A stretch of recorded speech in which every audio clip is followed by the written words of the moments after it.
Hi, my name is Katrina. This is my husband, Jerry. We've been married for a long time. We like to tell people we got married when we were 2.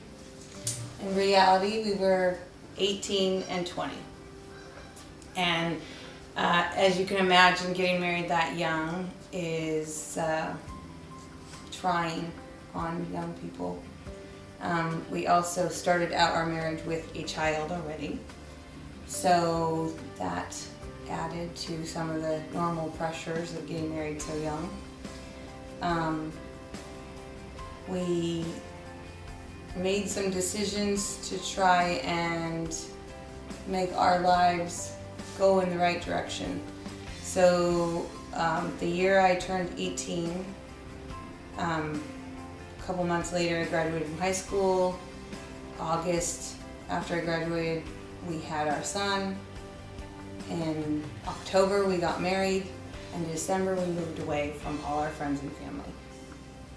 So I believe within that first 2 years was when our biggest struggle started, and that was me falling into depression. We dealt with that for a long time, not understanding it, not knowing what was going on, not being able to fix it or change it or make it better. But we just kept going on with life like you try to do, you know.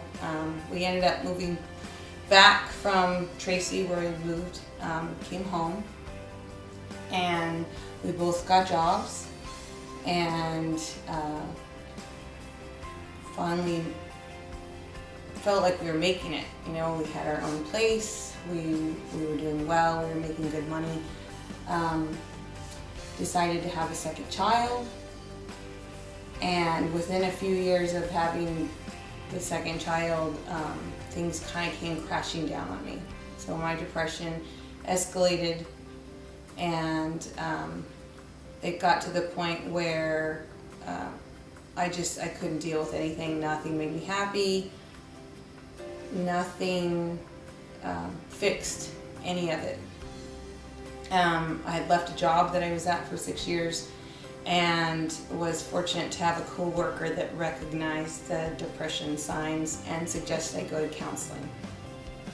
I was also fortunate to find a Christian counselor, so I sought counseling. Before the counseling, Jerry's help, his way of helping me was to tell me to snap out of it and to just cut it out. That I needed just like if you had a disease, get better. Needed to knock it off, and that wasn't working. So I sought the Christian counselor. She helped me to realize that my commitment to my marriage and my family was really important, and that I wasn't trying to just get away from Jerry, because I did end up having to leave the house. My depression was so bad. I was diagnosed with major depression and anxiety attacks, and the depression had gotten out of control where I thought that I might take my own life. Knowing that, I was afraid that I would, and I didn't want to be there in our home if that happened. I wanted to try and get myself better, so I sought out another place to stay for the time being, and I left Jerry and the boys to fend for themselves so that I could seek the counseling and the help that I needed. In the time that I was away, the counselor was so amazing in helping me stay focused on God, stay focused on my commitment and my love for our children. And at the end of, I believe it was 9 months, before the 9 months was over, I had lost my job that I was working at.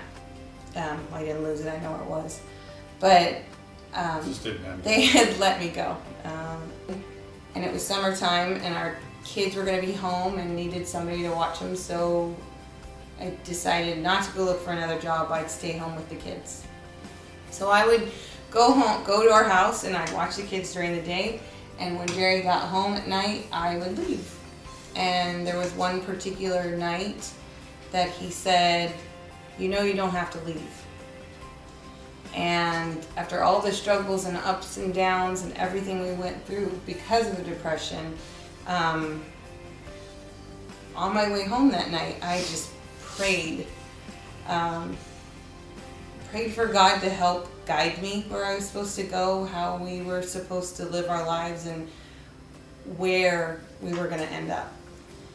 And as I went to where I was staying, I walked into my room and I sat down on the bed and I looked around, and it was as if somebody lifted this veil, and I realized I didn't belong there. So I went home. I packed up the next morning, I went home. Jerry didn't know I packed up, but I went home. And I told him we need to talk. And we sat down and I asked him, do you want a divorce? And he said, Yes, because I do. Because I don't want to live like this anymore. We're either together as a married couple, or we're on our own. But I don't play games anymore. And she said, you can't have one.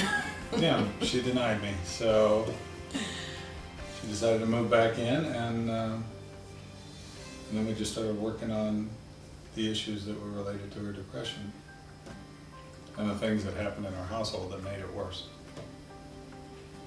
And your understanding of what the depression was. Yeah, when you're in your 20s, you don't really understand you yet. So to understand somebody else and their psyche is a little difficult. So what I had to do is I had to liken it to if my wife had come home and told me she had cancer or she had diabetes. I wouldn't say, okay, well just snap on out of it and let's get back to work.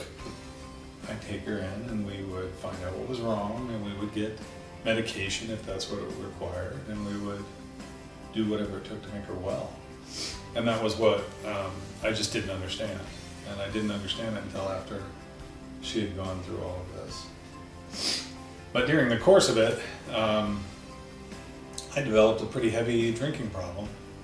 So we had to not only work through her depression issues, but my depressant issues, because I was self-medicating a lot. And it was pretty much just social settings when I first started, but by the time we moved to Fresno, it had gotten worse.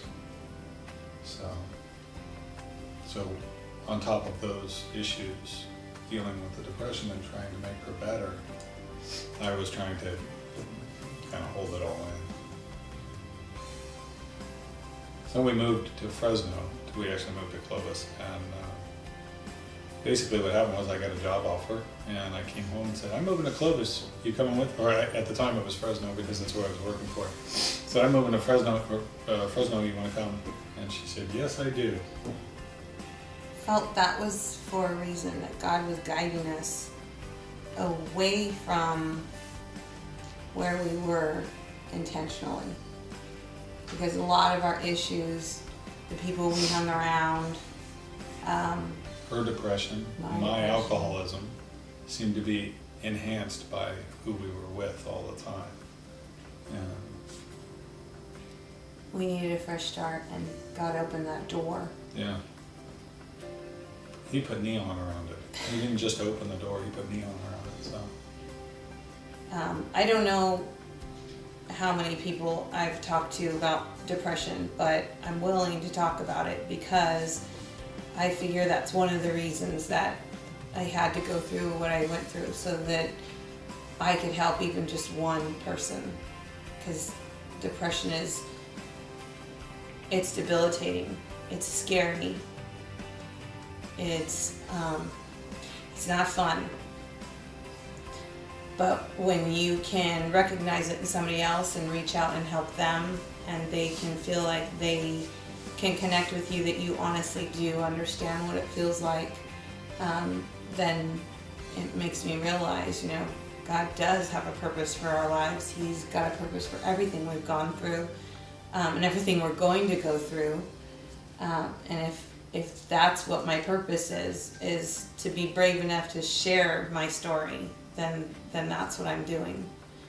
I want to reach out and be able to help somebody else when they're confused and not understand what's happening to them and can't figure out why they can't be happy anymore, or that when they go outside and it's a beautiful, gorgeous, sunshiny day, why it feels like they have a cloud following them.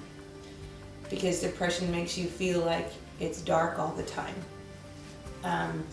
It can make you be in pain and you don't understand why.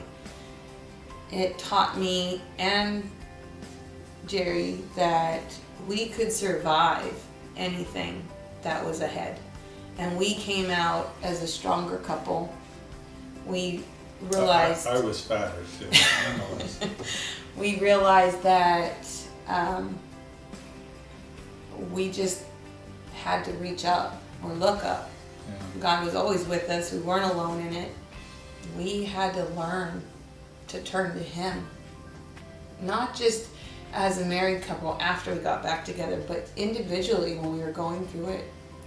Because you think that nobody else understands, or you're afraid to say to anybody else that you're going through the struggles, that you don't like your husband anymore, that you don't want to be married anymore. Not part of the contract, by the way.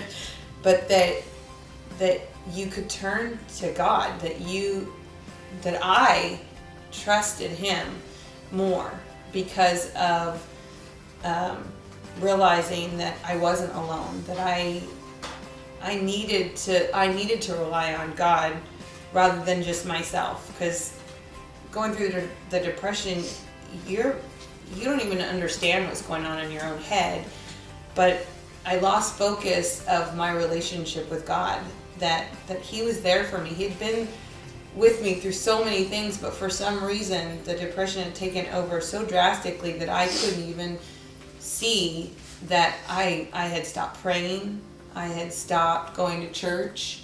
I had stopped doing my daily studies and, any kind of turning to God for anything. Well, you stop, when you're so busy looking at yourself, you stop looking anywhere else, and the place you need to be looking is up, just like you said. And when I started focusing back on God, He was always there. But when I started focusing on Him again, things just started to clear up.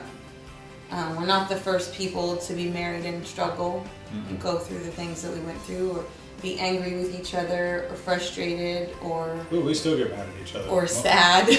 Most people think that they take one look at us and they go, you guys are a perfect couple, you never get mad at each other. They can't believe that we've ever been separated. Oh, there's times where I know she wants to throttle me in my sleep.